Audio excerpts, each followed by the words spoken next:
салом бинандагони азиз, саолоти Тоҷикистон ва ҷаҳонро аз радиои Озодӣ пешниҳоди шумо мекунем. Шаълои Гулхоҷа ҳастам дар хидмататон. имрӯз 16 декабр атрофи ин мавзӯъҳо суҳбат хоҳем дошт. дидор дар қиёмат монд. Падари Мадина Мамаҷонова ба маросими ҷанозаи духтараш, ки имрӯз ба хок супорида шуд, нарасид. гурӯҳе аз фаъолони ҷомеаи шаҳрвандии вилояти мухтори Кӯҳистони Бадахшон мегӯянд, расонаҳои ҳукуматӣ ҳаводиси моҳи гузаштаро якҷониба инъикос мекунанд. ва бо гузашти 7 сол аз ҳамлаи гурӯҳи ба ном Давлати Исломӣ ба минтақаи Эзидиён дар шимоли Ироқ, қурбониён он рӯзҳои талхро ба ёд меоранд. маро мезад, вале аксаран таҷовуз мекард. Мадина Мамаҷонова, сокини 32 солаи шаҳри Душанбе, ки латтукуби бераҳмонааш сару садои зиёде дар ҷомеа барангехт, имрӯз ба хок супорида шуд.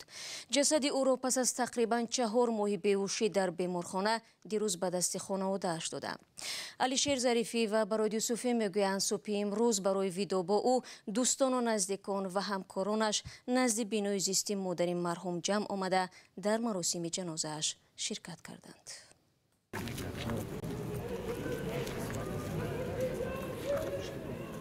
ин маросими ҷанозаи Мадина Мамаҷонова, як ҷавонзани тоҷик аст, ки ҳудуди 4 моҳ қабл мавриди латтукуби бераҳмона қарор гирифта буд.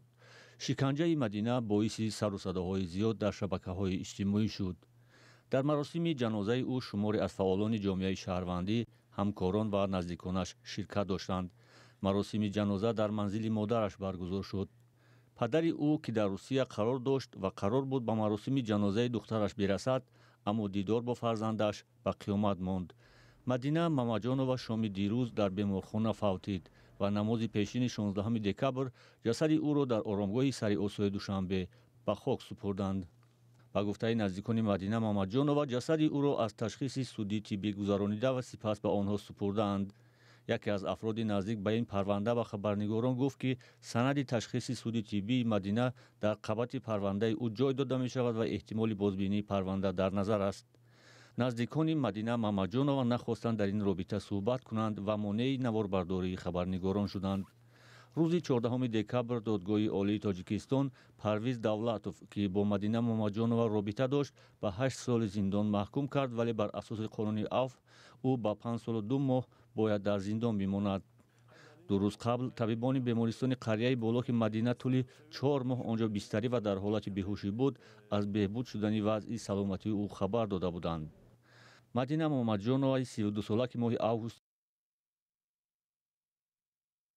имсол дар муноқишаи оилавӣ сахт латтукуб шуд, то кунун дар ҳолати комаи сунъӣ дар бемористон буд. то 2 моҳ касе барои осеб расонидан ба ӯ ба ҷавобгарӣ кашида нашуд.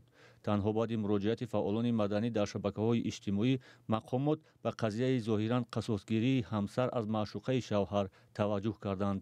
додстонӣ рӯзи 1 ноябр гуфт, ки 2 гумонбар дар латтукуб ҳамсарон Азизаву Парвиз Давлатовҳоро боздошт карданд. айни замон муҳокимаи Азиза Давлатова идома дорад. моҷаро сабаби аз мақом барканор шудани чанде аз кормандони вазорати умури дохила ва додстонӣ ҳам шуд. зоҳиран бо даргузашти Мадина Мамаҷонова қазияи марбут ба ӯ идома хоҳад кард ва мо низ ин мавзӯъро зери назар хоҳем дошт. ҷомеаи шаҳрвандии вилояти мухтори Кӯҳистони Бадахшон, ки бо мақомоти тафтишотии дӯстонии кул рӯйдодҳои ахир дар ин вилоятро таҳқиқ дорад, бо нигаронӣ мегӯяд, шабакаҳои телевизионии ҳукуматӣ ҳаводиси ахир дар Руштқала ва Хоруғро якҷониба инъикос мекунад. дар ҳоле ки ба қавли онҳо мақомоти тафтишотӣ аз аъзои ҷомеаи шаҳрвандӣ расман имзо гирифтанд, ки ба расонаҳо аз ҷараёни таҳқиқот суҳбат накунанд. аммо мақомоти амниятӣ ва интизомии вилояти мухтори Кӯҳистони Бадахшон ба зангҳои мо позух надоданд ва ба ин иддаои ҷомеаи шаҳрвандӣ изҳори назар накарданд. ҳамкорам Мирзонаби Холиқзод ин мавзӯъро дунбол дошт ва ҳоло дар студия бо мост. дуруд бар шумо. хуб бигӯед, ки чунин бархурди мақомот то куҷо метавонад ба ҷараёни тафтишот таъсири манфӣ расонад?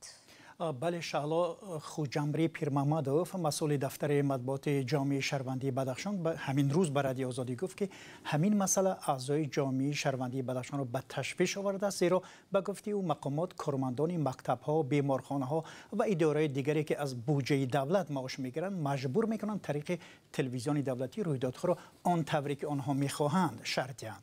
و میگه در برنامه تحت عنوان نیروی قانون تلویزیون بدخشان که روز 8 دکبر در شبکه یوتیوب پخش شد درباره حادثه کشته شدن گلبدین زیابیکوف نوارها پخش کردند، در حالی که تفتیشات ادامه دارد و تنها خلاصه مفتشان معلوم خواهد کرد که گناهکار ناآرامی‌های اخیر کی است، میگه عضو جامعه شهروندی بدخشان.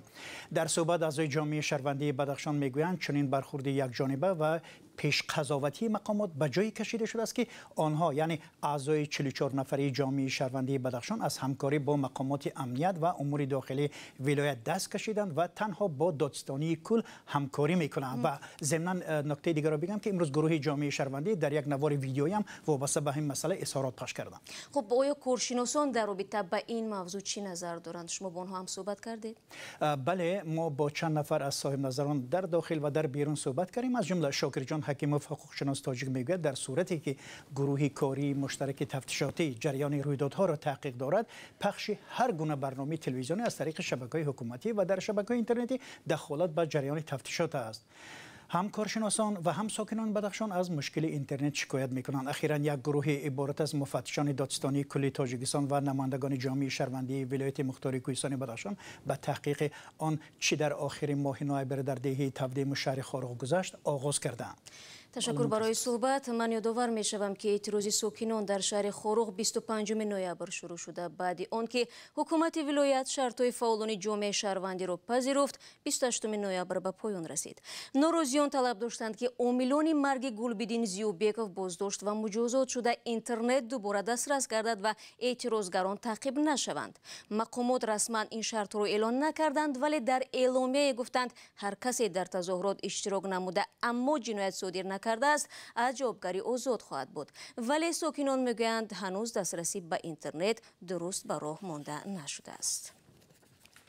من برنامه را ادامه میدهم. پس از شکایت‌های پناهجویان افغان، نمایندگان سازمان ملل متحد از حکومت تاجیکستان درخواست کردند که به حل فوری مشکل آنها رسیدگی و قبول پناهندگان از سر گرفته شود. همکارم نگاره فضل‌الدین در این باره جزئیات بیشتر دارد.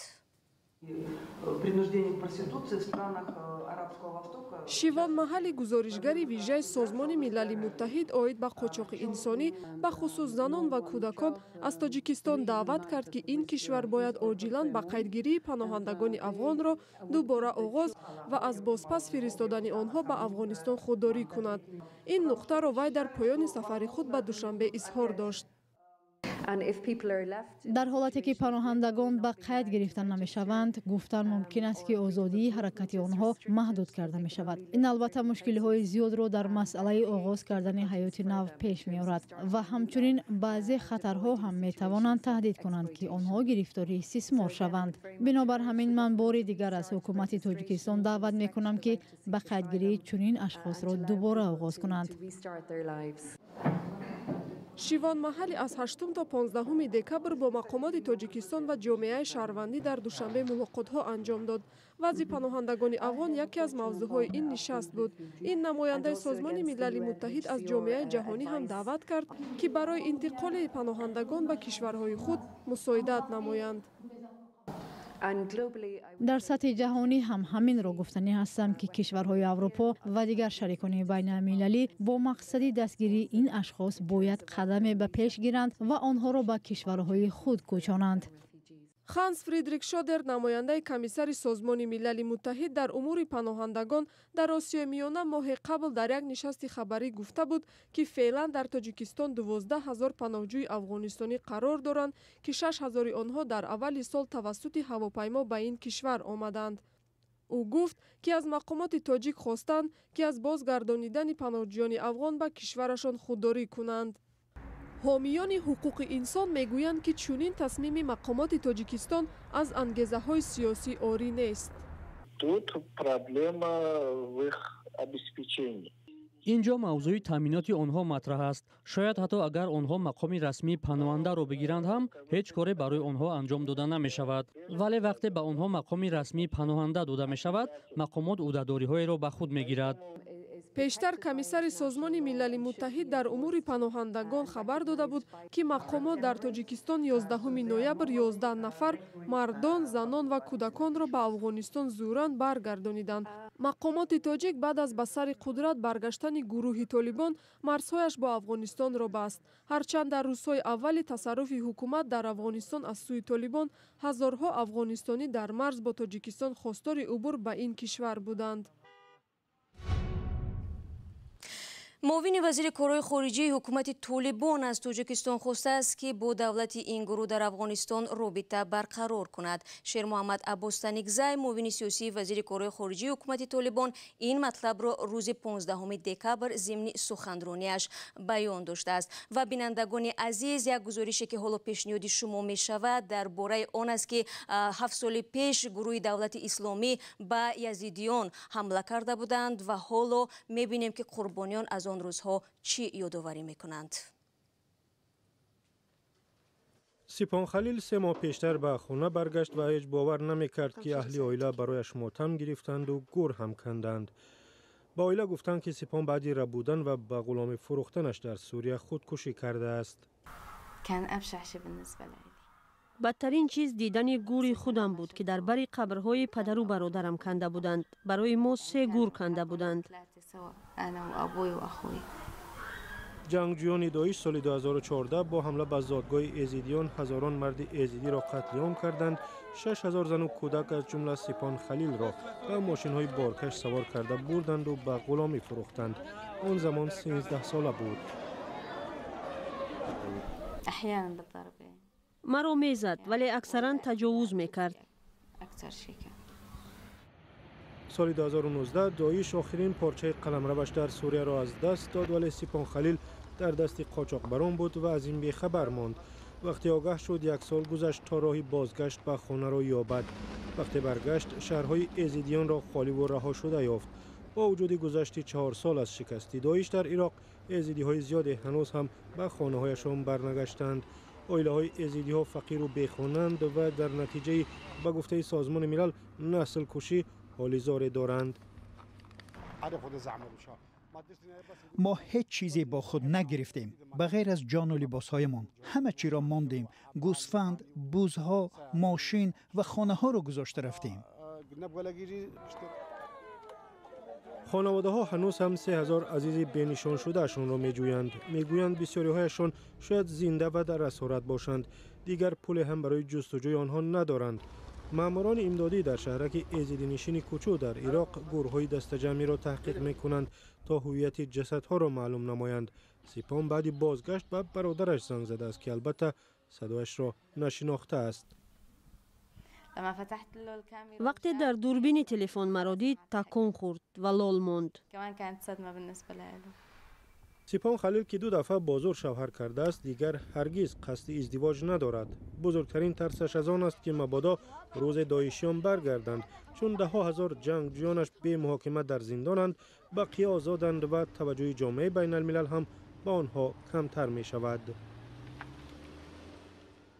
سلام، اگر خط و خبر می خواهید ما داریم. نوید بامدادی، سرخط خبرها، اخبار تاجیکستان و جهان، گزارش‌ها و تحلیل‌ها. چی می‌گذرد و چرا؟ دانستن فهمیدن است. زمینه یا اپ ما را بگیرید. و مقامات روسیه گروهی از مهاجرانی که در جنجال‌ها شرکت داشتند از این کشور برای سال‌های طولانی رانده است. طبق آمار نو حدود 400 مهاجر از آسیای مرکزی را برای 40 سال آینده از حق ورود به قلمرو روسیه محروم کردند. معلوم نیست که چند نفری آنها شهروندان تاجیکستان میباشند. به گفته مسئولان وزارت کارهای داخلی روسیه، اینها افرادی هستند که در جنجال‌های گروهی شرکت داشته و یا دیگر قانونگذاری‌های این کشور را ویران نمودند. حالا تنها در مسکو پایتخت روسیه 1,33,000 مهاجر ثبت نام شده است که 30% آنها نسبت به سال پیش کمتر می باشد. 15 دقیقه که در اختیار داشتن بینندگان عزیز با پایان میرسد. سپاس از شما که تا این لحظه ها با ما بودید. خبرگزاری‌های بیشتر از این رو میتوانید در سامانه رادیوی آزادی بخونید. فراموش نکنید که فرداش ما رو در سرخط رویدادها منتظرم. خود را احتیاط کنید و خدا نگهدارتان.